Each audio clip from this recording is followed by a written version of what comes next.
아케인 속 매력적인 악역, 실코. 과연 그는 사이코패스일까요? 안녕하십니까? 세상의 모든 이야기와 인물을 깊이 있게 탐구하는 시간입니다. 오늘 우리는 현대 애니메이션 역사상 가장 입체적이고 매력적인 악역으로 평가받는 인물, 바로 아케인의 실코에 대해 이야기해보고자 합니다. 지하도시 자운의 지배자, 혁명가, 그리고 한 소녀의 아버지, 실코를 수식하는 말은 많습니다. 그의 냉혹한 결단력과 카리스마에 매료된 분들도, 그의 잔인함에 고개를 저었던 분들도 계실 겁니다. 많은 분들이 댓글을 통해 질문을 주셨습니다. 실코는 혹시 나르시시스트나 소시오패스가 아닐까요? 그의 행동을 정신분석학적으로 설명할 수 있을까요? 오늘 우리는 바로 이 질문에 대한 답을 찾아가 보려 합니다. 전문적인 정신의학 진단 기준인 DSM-5를 통해 실코라는 인물의 복잡한 내면을 한 걸음 더 깊이 들여다보는 시간을 갖겠습니다. 이 깊이 있는 분석을 시작하기에 앞서 저희 채널의 구독과 알림 설정은 더 좋은 콘텐츠를 만드는데 가장 큰 원동력이 됩니다. 여러분의 지적인 여정에 늘 함께하겠습니다. 자, 그럼 시작하겠습니다. 실코의 심리 세계로 함께 떠나보시죠. 많은 분들이 실코를 보며 반사회성 성격장애, 즉 우리가 흔히 소시오패스라고 부르는 특성을 떠올립니다. 또는 그의 강력한 통제력과 목표 지향적인 모습을 보며 자기애성 성격장애, 즉 나르시시스트를 연상하기도 합니다. 일견 타당해 보이는 추측입니다. 하지만 섣부른 판단은 금물입니다. 한 인물을 정신적으로 진단하기 위해서는 그의 행동이 나타나는 환경과 맥락을 반드시 고려해야 합니다. 실코가 살아가는 지하도시 자운은 어떤 곳입니까? 부유한 지상도시 필트오버의 오염물질을 처리하며 근근히 살아가는 법과 질서가 무너진 약육강식의 세계입니다. 그곳에서 생존하고 심지어 정점에 오르기 위해서는 평범한 윤리관이나 도덕적 잣대로는 불가능했을 것입니다. 그의 잔인함과 무자비함은 타고난 성향이라기보다는 썩어버린 세상에 맞서기 위한 처절한 적응의 결과물일 수 있다는 점을 먼저 기억해야 합니다. 이는 마치 전쟁이나 극심한 가난을 겪었던 우리 할아버지 세대의 이야기와도 맞닿아 있습니다. 극한의 상황 속에서 살아남기 위해 때로는 비정하고 모진 선택을 해야만 했던 그분들의 삶처럼 실코의 행동 역시 그의 병적인 성격의 발현이 아니라 절망적인 환경에 대한 필사적인 반응일 수 있다는 것입니다. 그렇다면 실제 정신의학 진단 기준에 실코를 대입해보면 어떨까요? 정신질환 진단 및 통계 편람 DSM-5에서는 성격장애를 진단하기 위한 몇 가지 보편적인 기준을 제시합니다. 첫째, 개인의 내적 경험과 행동 양식이 자신이 속한 문화의 기대에서 현저하게 벗어나야 합니다. 실코의 행동은 우리 사회의 기준에서는 분명 벗어나지만 무법지대인 자운의 문화에서는 오히려 생존과 성공을 위한 표준적인 방식에 가깝습니다. 그는 자운의 법칙을 따르고 그 법칙 위에서 군림했을 뿐입니다. 둘째, 이러한 행동 양상이 개인적, 사회적 상황 전반에 걸쳐 융통성 없이 만연하게 나타나야 합니다. 실코의 삶 전체가 자운의 독립이라는 하나의 목표를 향해 있기 때문에 이 부분은 해당될 수도 있겠습니다. 셋째, 그리고 가장 중요한 기준입니다. 이 행동 양상이 사회적, 직업적 또는 다른 중요한 기능 영역에서 임상적으로 현저한 고통이나 손상을 초래해야 합니다. 즉, 그 성격 때문에 본인 스스로가 고통받고 일상생활이 망가져야 한다는 뜻입니다. 하지만 실코는 어떻습니까? 그의 냉혹함과 계산적인 행동은 그에게 고통이 아니라 오히려 자운을 통치하고 그의 목표를 달성하게 하는 가장 강력한 무기였습니다. 그는 자신의 성격으로 인해 고통받는 것처럼 보이지 않습니다. 이러한 일반적인 기준만 보아도 실코에게 성격장애라는 진단을 내리기는 매우 조심스러워집니다. 그럼에도 불구하고 많은 분들이 궁금해하시는 자기애성 성격장애, 즉 나르시시즘의 세부 기준을 하나씩 살펴보겠습니다. DSM-5에서는 총 9가지 기준 중 5가지 이상을 충족해야 한다고 명시합니다. 첫 번째, 자신의 중요성에 대한 과대성을 가집니다. 업적이나 재능을 과장하고 그에 상응하는 성취 없이도 특별 대우를 받기를 기대합니다. 실코는 스스로를 과시하거나 칭찬하는 모습을 거의 보이지 않습니다. 그의 모든 연설과 행동은 자운이라는 공동체의 해방을 향해 있습니다. 그는 위대한 자신을 위해서가 아니라 위대한 자운을 위해 싸웁니다. 이 기준은 충족되지 않습니다. 두 번째, 무한한 성공, 권력, 아름다움, 이상적 사랑에 대한 공상에 집착합니다. 실코의 목표는 무한한 권력이 아닙니다. 그의 목표는 필트 오버로부터 자운의 독립이라는 매우 구체적이고 명확한 종착점을 가지고 있습니다. 독립이 이루어진 후 그가 무한한 권력을 탐했을 것이라는 증거는 어디에도 없습니다. 이 기준 역시 해당되지 않습니다. 세 번째, 자신이 특별하고 독특해서 다른 특별한 사람들만이 자신을 이해할 수 있다고 믿습니다. 실코는 필트 오버의 의원들과 협상 테이블에 앉기도 하지만 이는 그들을 동급으로 인정해서가 아니라 목적 달성을 위한 수단일 뿐입니다. 그는 자신을 이해해줄 특별한 사람을 찾기보다는 자신의 비전을 따를 사람들을 규합하는 데 집중합니다. 따라서 이 기준도 명확하지 않습니다. 네 번째, 과도한 찬사를 요구합니다. 실코는 부하들의 충성을 요구하지만 그것은 조직의 보스로서 당연한 것이지 개인적인 찬사나 숭배를 갈구하는 모습은 보이지 않습니다. 오히려 그는 징크스의 인정과 사랑을 더 갈망하는 듯 보입니다. 다섯 번째, 특권의식을 가집니다. 특별히 호의적인 대우를 받기를 기대하고 자신의 기대에 남들이 자동적으로 순응해야 한다고 생각합니다. 지하도시의 범죄군주로서 어느 정도의 특권의식은 있겠지만 이것이 비합리적인 수준인지는 불분명합니다. 깨끗한 물과 공기, 동등한 대우를 원하는 그의 요구는 특권이 아니라 기본적인 권리에 대한 주장으로 보입니다. 여섯 번째, 대인관계에서 착취적입니다. 자신의 목적을 달성하기 위해 다른 사람을 이용합니다. 네, 이 기준은 명백하게 충족됩니다. 그는 마커스 보안관을 협박하고 수많은 사람들을 심어 중독자로 만들었으며 자신의 목적을 위해 수많은 이들을 도구처럼 사용했습니다. 범죄 조직의 수장으로서 이는 그의 핵심적인 행동 방식입니다. 여기서 첫 번째 점수를 얻습니다.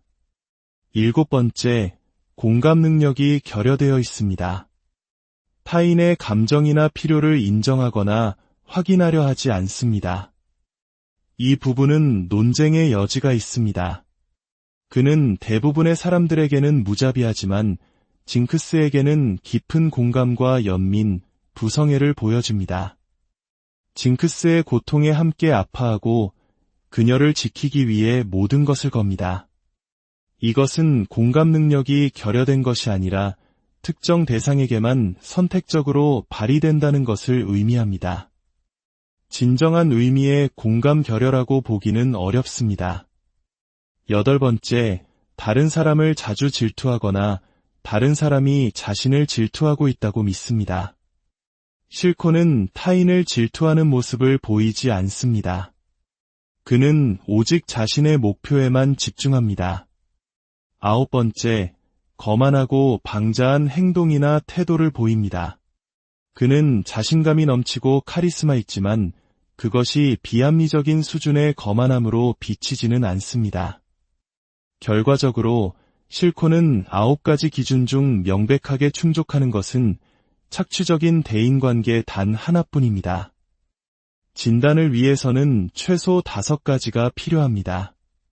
따라서 실코는 자기애성 성격장애, 즉 나르시시스트가 아닙니다. 그렇다면 반사회성 성격장애는 어떨까요?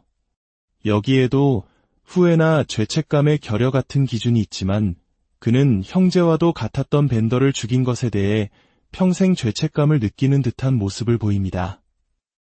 징크스에 대한 그의 헌신적인 사랑 역시 일반적인 반사회성 성격장애의 특징과는 거리가 멉니다. 그렇다면 우리는 실코를 어떻게 이해해야 할까요? DSM-5는 흥미로운 개념을 하나 제시합니다. 바로 성인기 반사회적 행동이라는 것입니다. 이것은 정신장애가 아닙니다. 정신적인 문제로 인한 것이 아니라 이득을 취하기 위해 행해지는 범죄적 행동 자체를 설명하기 위한 일종의 분류 코드입니다. 예를 들어 정신적으로는 건강하지만 이익을 위해 절도를 저지르는 전문적인 도둑이나 불법 물질을 거래하는 사람들처럼 말입니다. 아마도 이것이 실코를 가장 정확하게 설명하는 표현일 것입니다. 그는 정신적으로 병든 인물이 아니라 자원의 독립이라는 대의와 개인적인 복수심이라는 뚜렷한 목표를 위해 반사회적 행동을 선택하고 실행하는 인물인 것입니다. 그의 모든 행동은 혼란스럽거나 충동적인 것이 아니라 철저히 계산되고 계획된 것이었습니다. 결론적으로 실코는 정신의학 교과서에 나올 법한 진단 사례가 아닙니다. 그는 부서진 사회가 낳은 비극적인 산물이며 고귀한 꿈을 줬다가 괴물이 되어버린 혁명가입니다. 선과 악의 경계에서 끊임없이 고뇌하며 가장 인간적인 순간에 가장 비인간적인 선택을 내리는 그의 복잡성. 바로 이것이 우리가 실코라는 인물에게서 눈을 뗄 수 없는 이유일 것입니다. 오늘의 탐구는 여기까지입니다. 실코라는 인물에 대한 여러분의 생각은 어떠신가요? 댓글을 통해 자유롭게 의견을 나눠주시길 바랍니다. 다음 시간에도 더욱 흥미롭고 깊이 있는 이야기로 찾아뵙겠습니다.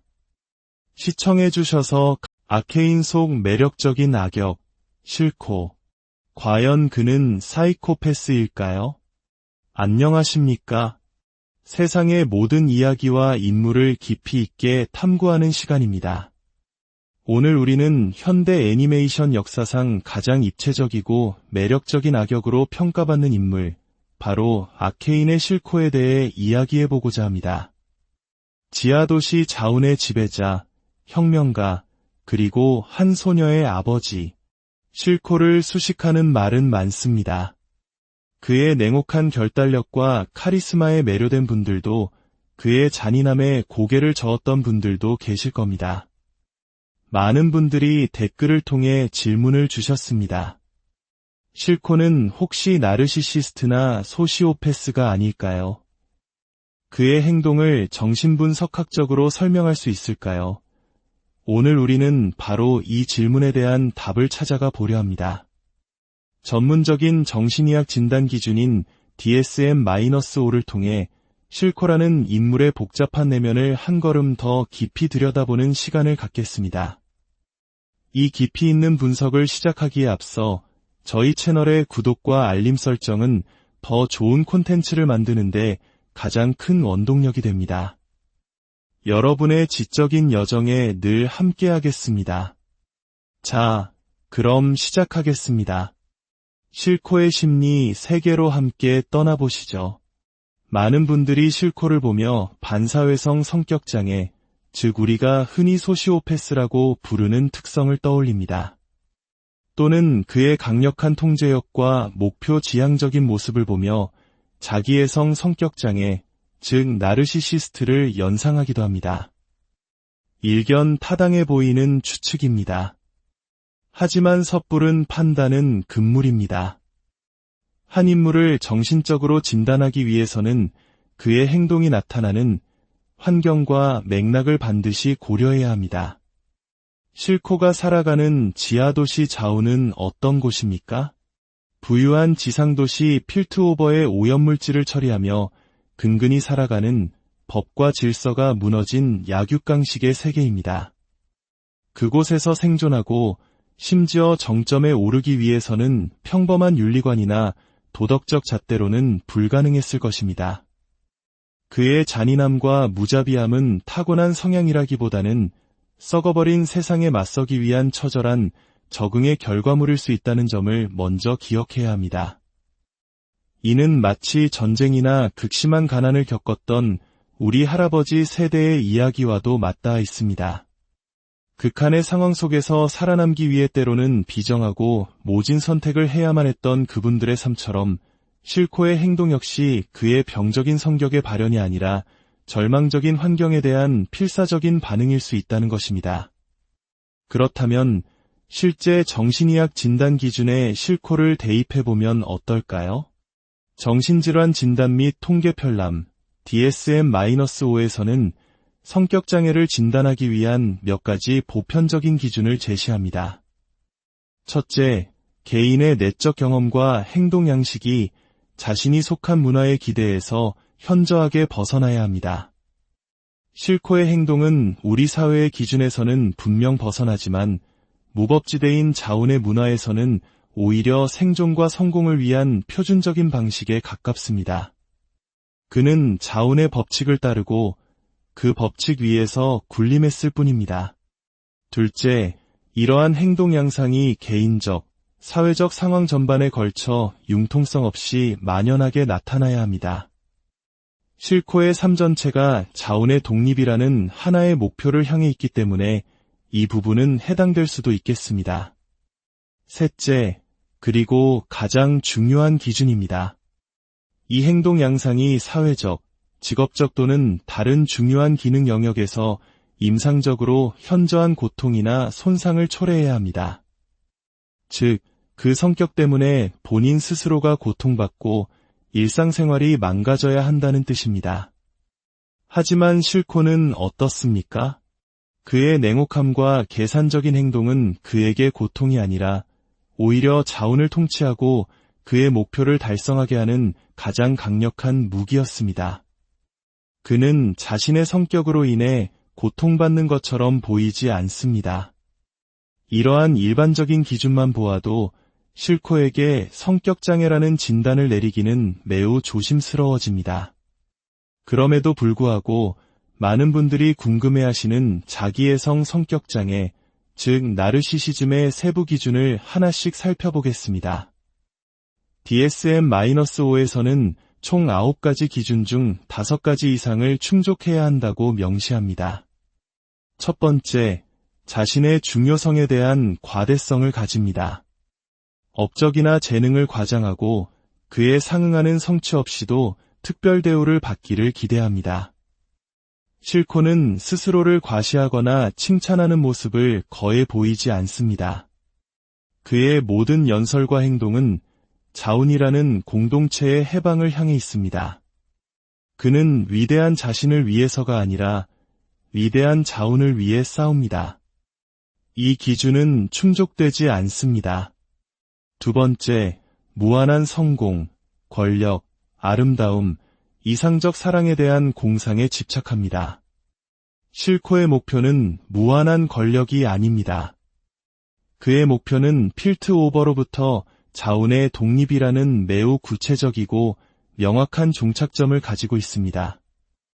독립이 이루어진 후 그가 무한한 권력을 탐했을 것이라는 증거는 어디에도 없습니다. 이 기준 역시 해당되지 않습니다. 세 번째, 자신이 특별하고 독특해서 다른 특별한 사람들만이 자신을 이해할 수 있다고 믿습니다. 실코는 필트 오버의 의원들과 협상 테이블에 앉기도 하지만 이는 그들을 동급으로 인정해서가 아니라 목적 달성을 위한 수단일 뿐입니다.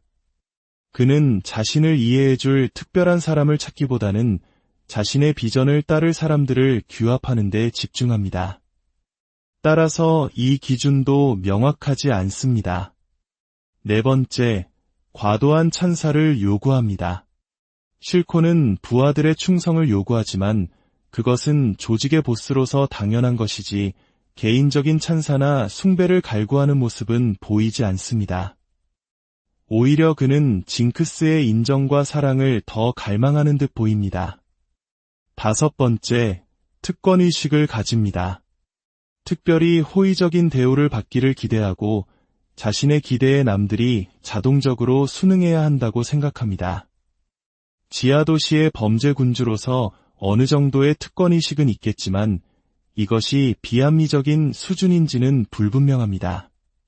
깨끗한 물과 공기, 동등한 대우를 원하는 그의 요구는 특권이 아니라 기본적인 권리에 대한 주장으로 보입니다. 6번째, 대인관계에서 착취적입니다. 자신의 목적을 달성하기 위해 다른 사람을 이용합니다. 네, 이 기준은 명백하게 충족됩니다. 그는 마커스 보안관을 협박하고 수많은 사람들을 심어 중독자로 만들었으며 자신의 목적을 위해 수많은 이들을 도구처럼 사용했습니다. 범죄 조직의 수장으로서 이는 그의 핵심적인 행동 방식입니다. 여기서 첫 번째 점수를 얻습니다. 7번째, 공감 능력이 결여되어 있습니다. 타인의 감정이나 필요를 인정하거나 확인하려 하지 않습니다. 이 부분은 논쟁의 여지가 있습니다. 그는 대부분의 사람들에게는 무자비하지만 징크스에게는 깊은 공감과 연민, 부성애를 보여줍니다. 징크스의 고통에 함께 아파하고 그녀를 지키기 위해 모든 것을 겁니다. 이것은 공감 능력이 결여된 것이 아니라 특정 대상에게만 선택적으로 발휘된다는 것을 의미합니다. 진정한 의미의 공감 결여라고 보기는 어렵습니다. 8번째, 다른 사람을 자주 질투하거나 다른 사람이 자신을 질투하고 있다고 믿습니다. 실코는 타인을 질투하는 모습을 보이지 않습니다. 그는 오직 자신의 목표에만 집중합니다. 9번째, 거만하고 방자한 행동이나 태도를 보입니다. 그는 자신감이 넘치고 카리스마 있지만 그것이 비합리적인 수준의 거만함으로 비치지는 않습니다. 결과적으로 실코는 9가지 기준 중 명백하게 충족하는 것은 착취적인 대인관계 단 하나뿐입니다. 진단을 위해서는 최소 5가지가 필요합니다. 따라서 실코는 자기애성 성격장애, 즉 나르시시스트가 아닙니다. 그렇다면 반사회성 성격장애는 어떨까요? 여기에도 후회나 죄책감의 결여 같은 기준이 있지만 그는 형제와도 같았던 벤더를 죽인 것에 대해 평생 죄책감을 느끼는 듯한 모습을 보입니다. 징크스에 대한 그의 헌신적인 사랑 역시 일반적인 반사회성 성격장애의 특징과는 거리가 멉니다. 그렇다면 우리는 실코를 어떻게 이해해야 할까요? DSM-5는 흥미로운 개념을 하나 제시합니다. 바로 성인기 반사회적 행동이라는 것입니다. 이것은 정신장애가 아닙니다. 정신적인 문제로 인한 것이 아니라 이득을 취하기 위해 행해지는 범죄적 행동 자체를 설명하기 위한 일종의 분류 코드입니다. 예를 들어 정신적으로는 건강하지만 이익을 위해 절도를 저지르는 전문적인 도둑이나 불법 물질을 거래하는 사람들처럼 말입니다. 아마도 이것이 실코를 가장 정확하게 설명하는 표현일 것입니다. 그는 정신적으로 병든 인물이 아니라 자원의 독립이라는 대의와 개인적인 복수심이라는 뚜렷한 목표를 위해 반사회적 행동을 선택하고 실행하는 인물인 것입니다. 그의 모든 행동은 혼란스럽거나 충동적인 것이 아니라 철저히 계산되고 계획된 것이었습니다. 결론적으로 실코는 정신의학 교과서에 나올 법한 진단 사례가 아닙니다. 그는 부서진 사회가 낳은 비극적인 산물이며 고귀한 꿈을 줬다가 괴물이 되어버린 혁명가입니다. 선과 악의 경계에서 끊임없이 고뇌하며 가장 인간적인 순간에 가장 비인간적인 선택을 내리는 그의 복잡성. 바로 이것이 우리가 실코라는 인물에게서 눈을 뗄 수 없는 이유일 것입니다. 오늘의 탐구는 여기까지입니다. 실코라는 인물에 대한 여러분의 생각은 어떠신가요? 댓글을 통해 자유롭게 의견을 나눠주시길 바랍니다. 다음 시간에도 더욱 흥미롭고 깊이 있는 이야기로 찾아뵙겠습니다. 시청해주셔서 아케인 속 매력적인 악역, 실코. 과연 그는 사이코패스일까요? 안녕하십니까? 세상의 모든 이야기와 인물을 깊이 있게 탐구하는 시간입니다. 오늘 우리는 현대 애니메이션 역사상 가장 입체적이고 매력적인 악역으로 평가받는 인물, 바로 아케인의 실코에 대해 이야기해보고자 합니다. 지하도시 자운의 지배자, 혁명가, 그리고 한 소녀의 아버지, 실코를 수식하는 말은 많습니다. 그의 냉혹한 결단력과 카리스마에 매료된 분들도, 그의 잔인함에 고개를 저었던 분들도 계실 겁니다. 많은 분들이 댓글을 통해 질문을 주셨습니다. 실코는 혹시 나르시시스트나 소시오패스가 아닐까요? 그의 행동을 정신분석학적으로 설명할 수 있을까요? 오늘 우리는 바로 이 질문에 대한 답을 찾아가 보려 합니다. 전문적인 정신의학 진단 기준인 DSM-5를 통해 실코라는 인물의 복잡한 내면을 한 걸음 더 깊이 들여다보는 시간을 갖겠습니다. 이 깊이 있는 분석을 시작하기에 앞서 저희 채널의 구독과 알림 설정은 더 좋은 콘텐츠를 만드는데 가장 큰 원동력이 됩니다. 여러분의 지적인 여정에 늘 함께하겠습니다. 자, 그럼 시작하겠습니다. 실코의 심리 세계로 함께 떠나보시죠. 많은 분들이 실코를 보며 반사회성 성격장애, 즉 우리가 흔히 소시오패스라고 부르는 특성을 떠올립니다. 또는 그의 강력한 통제력과 목표 지향적인 모습을 보며 자기애성 성격장애, 즉 나르시시스트를 연상하기도 합니다. 일견 타당해 보이는 추측입니다. 하지만 섣부른 판단은 금물입니다. 한 인물을 정신적으로 진단하기 위해서는 그의 행동이 나타나는 환경과 맥락을 반드시 고려해야 합니다. 실코가 살아가는 지하도시 자운은 어떤 곳입니까?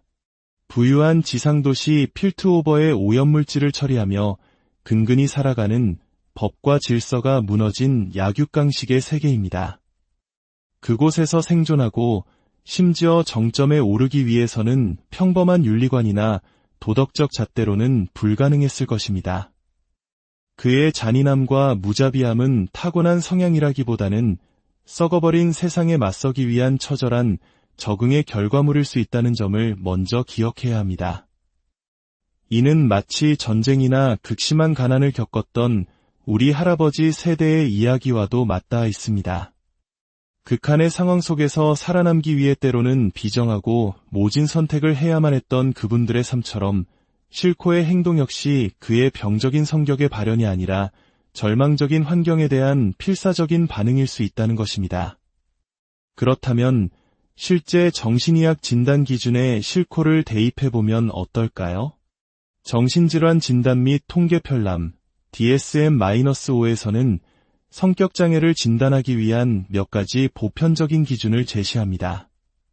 첫째, 개인의 내적 경험과 행동 양식이 자신이 속한 문화의 기대에서 현저하게 벗어나야 합니다. 실코의 행동은 우리 사회의 기준에서는 분명 벗어나지만 무법지대인 자운의 문화에서는 오히려 생존과 성공을 위한 표준적인 방식에 가깝습니다. 그는 자운의 법칙을 따르고 그 법칙 위에서 군림했을 뿐입니다. 둘째, 이러한 행동 양상이 개인적, 사회적 상황 전반에 걸쳐 융통성 없이 만연하게 나타나야 합니다. 실코의 삶 전체가 자운의 독립이라는 하나의 목표를 향해 있기 때문에 이 부분은 해당될 수도 있겠습니다. 셋째, 그리고 가장 중요한 기준입니다. 이 행동 양상이 사회적, 직업적 또는 다른 중요한 기능 영역에서 임상적으로 현저한 고통이나 손상을 초래해야 합니다. 즉, 그 성격 때문에 본인 스스로가 고통받고 일상생활이 망가져야 한다는 뜻입니다. 하지만 실코는 어떻습니까? 그의 냉혹함과 계산적인 행동은 그에게 고통이 아니라 오히려 자운을 통치하고 그의 목표를 달성하게 하는 가장 강력한 무기였습니다. 그는 자신의 성격으로 인해 고통받는 것처럼 보이지 않습니다. 이러한 일반적인 기준만 보아도 실코에게 성격장애라는 진단을 내리기는 매우 조심스러워집니다. 그럼에도 불구하고 많은 분들이 궁금해하시는 자기애성 성격장애, 즉 나르시시즘의 세부 기준을 하나씩 살펴보겠습니다. DSM-5에서는 총 9가지 기준 중 5가지 이상을 충족해야 한다고 명시합니다. 첫 번째, 자신의 중요성에 대한 과대성을 가집니다. 업적이나 재능을 과장하고 그에 상응하는 성취 없이도 특별 대우를 받기를 기대합니다. 실코는 스스로를 과시하거나 칭찬하는 모습을 거의 보이지 않습니다. 그의 모든 연설과 행동은 자운이라는 공동체의 해방을 향해 있습니다. 그는 위대한 자신을 위해서가 아니라 위대한 자운을 위해 싸웁니다. 이 기준은 충족되지 않습니다. 두 번째, 무한한 성공, 권력, 아름다움, 이상적 사랑에 대한 공상에 집착합니다. 실코의 목표는 무한한 권력이 아닙니다. 그의 목표는 필트 오버로부터 자운의 독립이라는 매우 구체적이고 명확한 종착점을 가지고 있습니다. 독립이 이루어진 후 그가 무한한 권력을 탐했을 것이라는 증거는 어디에도 없습니다. 이 기준 역시 해당되지 않습니다. 세 번째, 자신이 특별하고 독특해서 다른 특별한 사람들만이 자신을 이해할 수 있다고 믿습니다.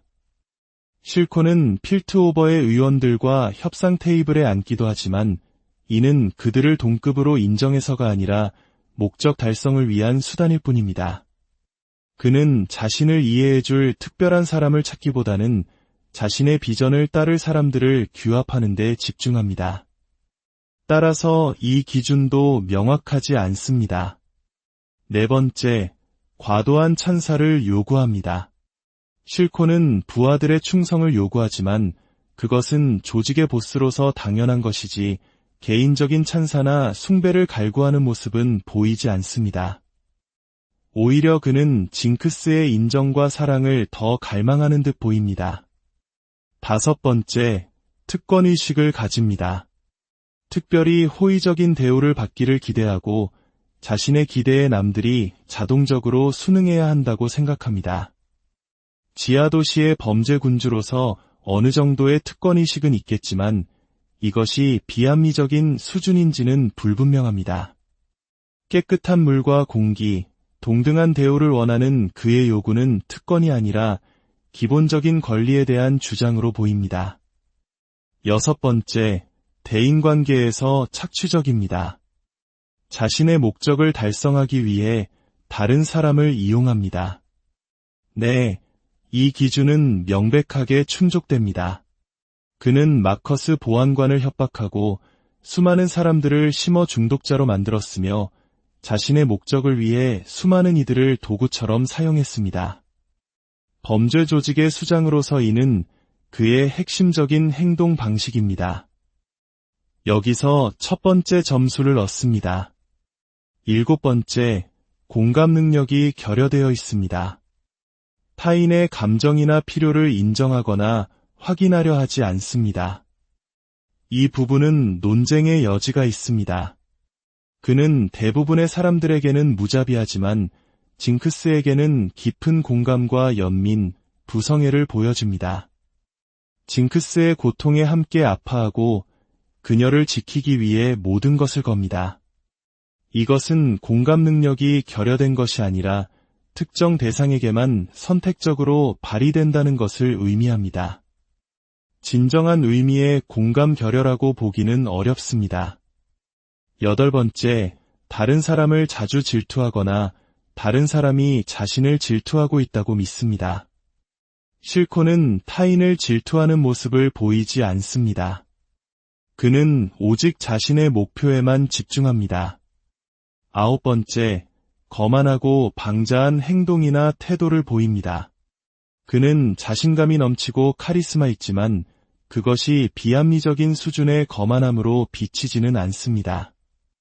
결과적으로 실코는 9가지 기준 중 명백하게 충족하는 것은 착취적인 대인관계 단 하나뿐입니다. 진단을 위해서는 최소 5가지가 필요합니다. 따라서 실코는 자기애성 성격장애, 즉 나르시시스트가 아닙니다. 그렇다면 반사회성 성격장애는 어떨까요? 여기에도 후회나 죄책감의 결여 같은 기준이 있지만 그는 형제와도 같았던 벤더를 죽인 것에 대해 평생 죄책감을 느끼는 듯한 모습을 보입니다. 징크스에 대한 그의 헌신적인 사랑 역시 일반적인 반사회성 성격장애의 특징과는 거리가 멉니다. 그렇다면 우리는 실코를 어떻게 이해해야 할까요? DSM-5는 흥미로운 개념을 하나 제시합니다. 바로 성인기 반사회적 행동이라는 것입니다. 이것은 정신장애가 아닙니다. 정신적인 문제로 인한 것이 아니라 이득을 취하기 위해 행해지는 범죄적 행동 자체를 설명하기 위한 일종의 분류 코드입니다. 예를 들어 정신적으로는 건강하지만 이익을 위해 절도를 저지르는 전문적인 도둑이나 불법 물질을 거래하는 사람들처럼 말입니다. 아마도 이것이 실코를 가장 정확하게 설명하는 표현일 것입니다. 그는 정신적으로 병든 인물이 아니라 자운의 독립이라는 대의와 개인적인 복수심이라는 뚜렷한 목표를 위해 반사회적 행동을 선택하고 실행하는 인물인 것입니다. 그의 모든 행동은 혼란스럽거나 충동적인 것이 아니라 철저히 계산되고 계획된 것이었습니다. 결론적으로 실코는 정신의학 교과서에 나올 법한 진단 사례가 아닙니다. 그는 부서진 사회가 낳은 비극적인 산물이며 고귀한 꿈을 줬다가 괴물이 되어버린 혁명가입니다.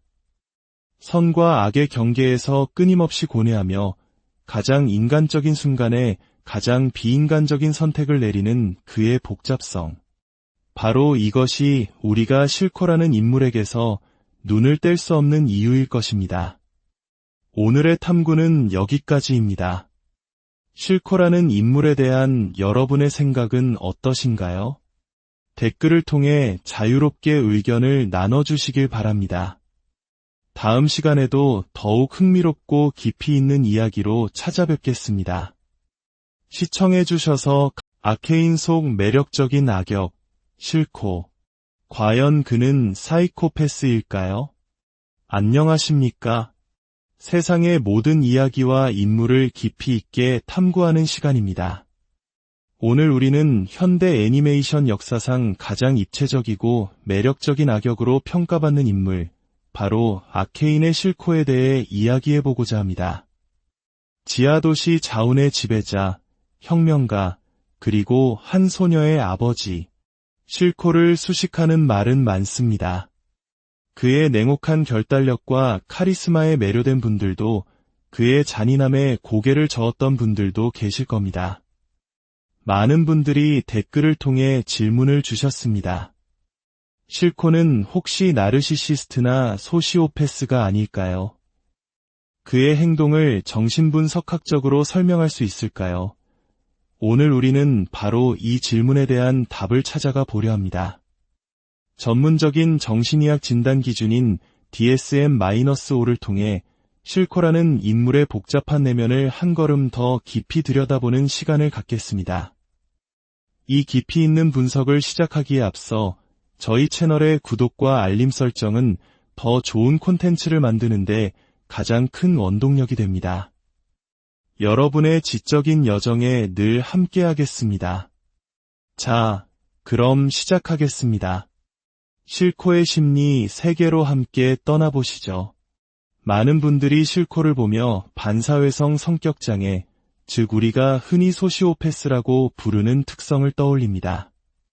또는 그의 강력한 통제력과 목표 지향적인 모습을 보며 자기애성 성격장애, 즉 나르시시스트를 연상하기도 합니다. 일견 타당해 보이는 추측입니다. 하지만 섣부른 판단은 금물입니다. 한 인물을 정신적으로 진단하기 위해서는 그의 행동이 나타나는 환경과 맥락을 반드시 고려해야 합니다. 실코가 살아가는 지하도시 자우는 어떤 곳입니까? 부유한 지상도시 필트오버의 오염물질을 처리하며 근근히 살아가는 법과 질서가 무너진 약육강식의 세계입니다. 그곳에서 생존하고 심지어 정점에 오르기 위해서는 평범한 윤리관이나 도덕적 잣대로는 불가능했을 것입니다. 그의 잔인함과 무자비함은 타고난 성향이라기보다는 썩어버린 세상에 맞서기 위한 처절한 적응의 결과물일 수 있다는 점을 먼저 기억해야 합니다. 이는 마치 전쟁이나 극심한 가난을 겪었던 우리 할아버지 세대의 이야기와도 맞닿아 있습니다. 극한의 상황 속에서 살아남기 위해 때로는 비정하고 모진 선택을 해야만 했던 그분들의 삶처럼 실코의 행동 역시 그의 병적인 성격의 발현이 아니라 절망적인 환경에 대한 필사적인 반응일 수 있다는 것입니다. 그렇다면 실제 정신의학 진단 기준에 실코를 대입해보면 어떨까요? 정신질환 진단 및 통계 편람 DSM-5에서는 성격장애를 진단하기 위한 몇 가지 보편적인 기준을 제시합니다.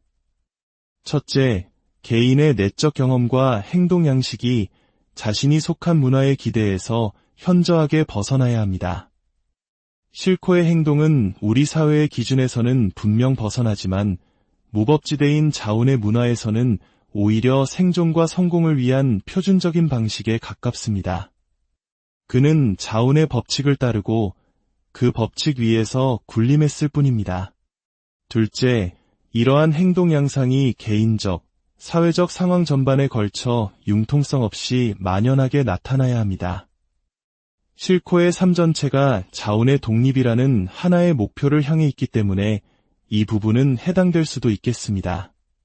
셋째, 그리고 가장 중요한 기준입니다. 이 행동 양상이 사회적, 직업적 또는 다른 중요한 기능 영역에서 임상적으로 현저한 고통이나 손상을 초래해야 합니다. 즉, 그 성격 때문에 본인 스스로가 고통받고 일상생활이 망가져야 한다는 뜻입니다. 하지만 실코는 어떻습니까?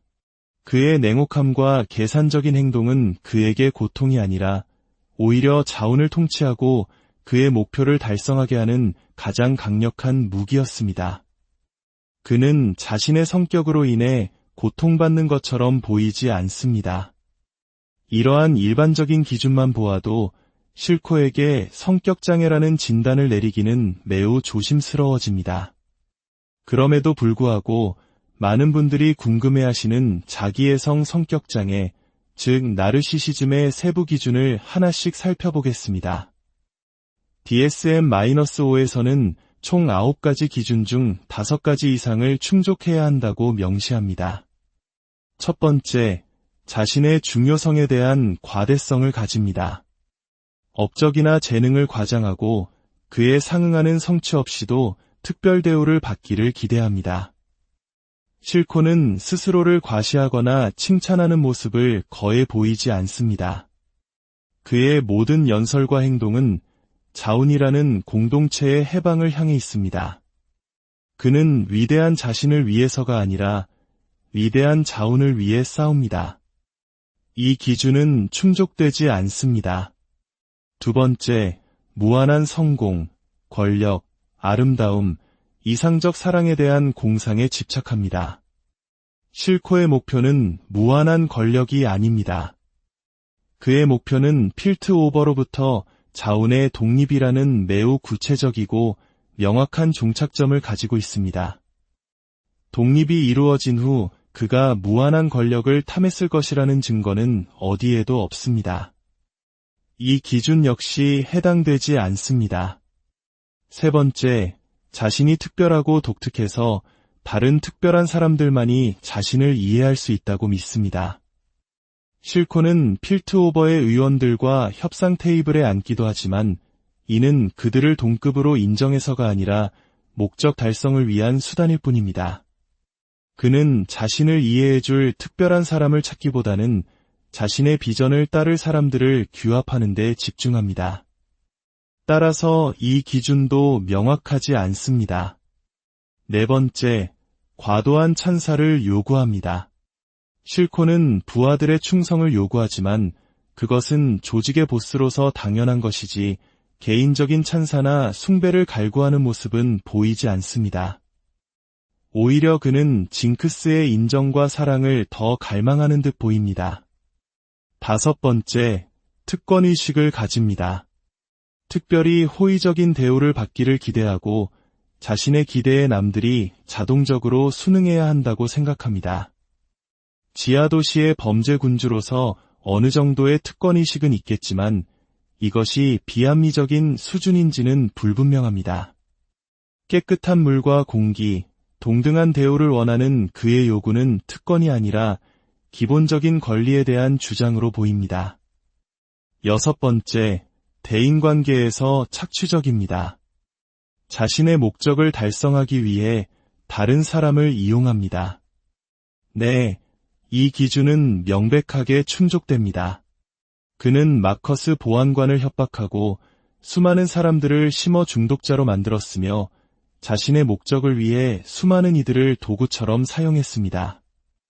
범죄 조직의 수장으로서 이는 그의 핵심적인 행동 방식입니다. 여기서 첫 번째 점수를 얻습니다. 일곱 번째, 공감 능력이 결여되어 있습니다.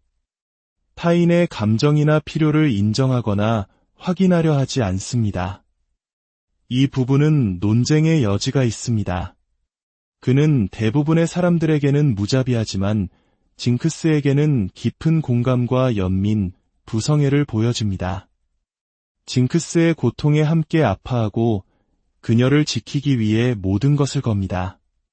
이것은 공감 능력이 결여된 것이 아니라 특정 대상에게만 선택적으로 발휘된다는 것을 의미합니다. 진정한 의미의 공감 결여라고 보기는 어렵습니다. 여덟 번째, 다른 사람을 자주 질투하거나 다른 사람이 자신을 질투하고 있다고 믿습니다. 실코는 타인을 질투하는 모습을 보이지 않습니다. 그는 오직 자신의 목표에만 집중합니다. 아홉 번째, 거만하고 방자한 행동이나 태도를 보입니다. 그는 자신감이 넘치고 카리스마 있지만 그것이 비합리적인 수준의 거만함으로 비치지는 않습니다. 결과적으로 실코는 9가지 기준 중 명백하게 충족하는 것은 착취적인 대인관계 단 하나뿐입니다. 진단을 위해서는 최소 5가지가 필요합니다. 따라서 실코는 자기애성 성격장애, 즉 나르시시스트가 아닙니다. 그렇다면 반사회성 성격장애는 어떨까요?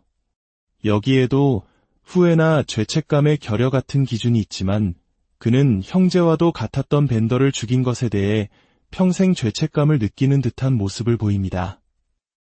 징크스에 대한 그의 헌신적인 사랑 역시 일반적인 반사회성 성격장애의 특징과는 거리가 멉니다. 그렇다면 우리는 실코를 어떻게 이해해야 할까요? DSM-5는 흥미로운 개념을 하나 제시합니다. 바로 성인기 반사회적 행동이라는 것입니다. 이것은 정신장애가 아닙니다. 정신적인 문제로 인한 것이 아니라 이득을 취하기 위해 행해지는 범죄적 행동 자체를 설명하기 위한 일종의 분류 코드입니다. 예를 들어 정신적으로는 건강하지만 이익을 위해 절도를 저지르는 전문적인 도둑이나 불법 물질을 거래하는 사람들처럼 말입니다. 아마도 이것이 실코를 가장 정확하게 설명하는 표현일 것입니다. 그는 정신적으로 병든 인물이 아니라 자운의 독립이라는 대의와 개인적인 복수심이라는 뚜렷한 목표를 위해 반사회적 행동을 선택하고 실행하는 인물인 것입니다. 그의 모든 행동은 혼란스럽거나 충동적인 것이 아니라 철저히 계산되고 계획된 것이었습니다.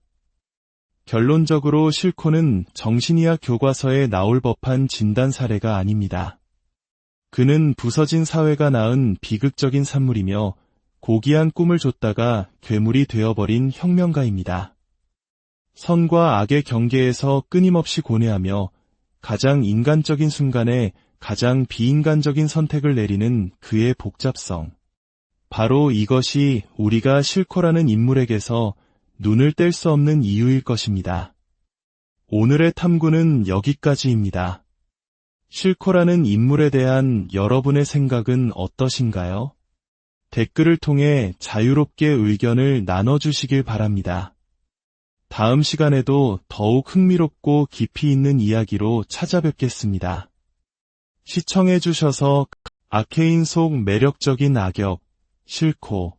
과연 그는 사이코패스일까요? 안녕하십니까? 세상의 모든 이야기와 인물을 깊이 있게 탐구하는 시간입니다.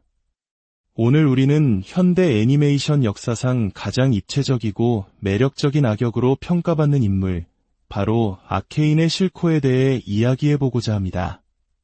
지하도시 자운의 지배자, 혁명가, 그리고 한 소녀의 아버지, 실코를 수식하는 말은 많습니다. 그의 냉혹한 결단력과 카리스마에 매료된 분들도, 그의 잔인함에 고개를 저었던 분들도 계실 겁니다. 많은 분들이 댓글을 통해 질문을 주셨습니다. 실코는 혹시 나르시시스트나 소시오패스가 아닐까요? 그의 행동을 정신분석학적으로 설명할 수 있을까요? 오늘 우리는 바로 이 질문에 대한 답을 찾아가 보려 합니다. 전문적인 정신의학 진단 기준인 DSM-5를 통해 실코라는 인물의 복잡한 내면을 한 걸음 더 깊이 들여다보는 시간을 갖겠습니다. 이 깊이 있는 분석을 시작하기에 앞서 저희 채널의 구독과 알림 설정은 더 좋은 콘텐츠를 만드는데 가장 큰 원동력이 됩니다. 여러분의 지적인 여정에 늘 함께하겠습니다. 자, 그럼 시작하겠습니다. 실코의 심리 세계로 함께 떠나보시죠. 많은 분들이 실코를 보며 반사회성 성격장애, 즉 우리가 흔히 소시오패스라고 부르는 특성을 떠올립니다. 또는 그의 강력한 통제력과 목표 지향적인 모습을 보며 자기애성 성격장애, 즉 나르시시스트를 연상하기도 합니다. 일견 타당해 보이는 추측입니다. 하지만 섣부른 판단은 금물입니다. 한 인물을 정신적으로 진단하기 위해서는 그의 행동이 나타나는 환경과 맥락을 반드시 고려해야 합니다. 실코가 살아가는 지하도시 자운은 어떤 곳입니까? 부유한 지상도시 필트오버의 오염물질을 처리하며 근근히 살아가는 법과 질서가 무너진 약육강식의 세계입니다. 그곳에서 생존하고 심지어 정점에 오르기 위해서는 평범한 윤리관이나 도덕적 잣대로는 불가능했을 것입니다. 그의 잔인함과 무자비함은 타고난 성향이라기보다는 썩어버린 세상에 맞서기 위한 처절한 적응의 결과물일 수 있다는 점을 먼저 기억해야 합니다. 이는 마치 전쟁이나 극심한 가난을 겪었던 우리 할아버지 세대의 이야기와도 맞닿아 있습니다.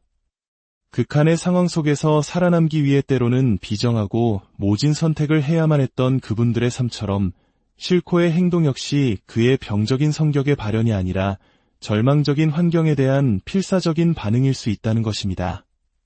그렇다면 실제 정신의학 진단 기준에 실코를 대입해보면 어떨까요? 정신질환 진단 및 통계 편람 DSM-5에서는 성격장애를 진단하기 위한 몇 가지 보편적인 기준을 제시합니다. 첫째, 개인의 내적 경험과 행동 양식이 자신이 속한 문화의 기대에서 현저하게 벗어나야 합니다.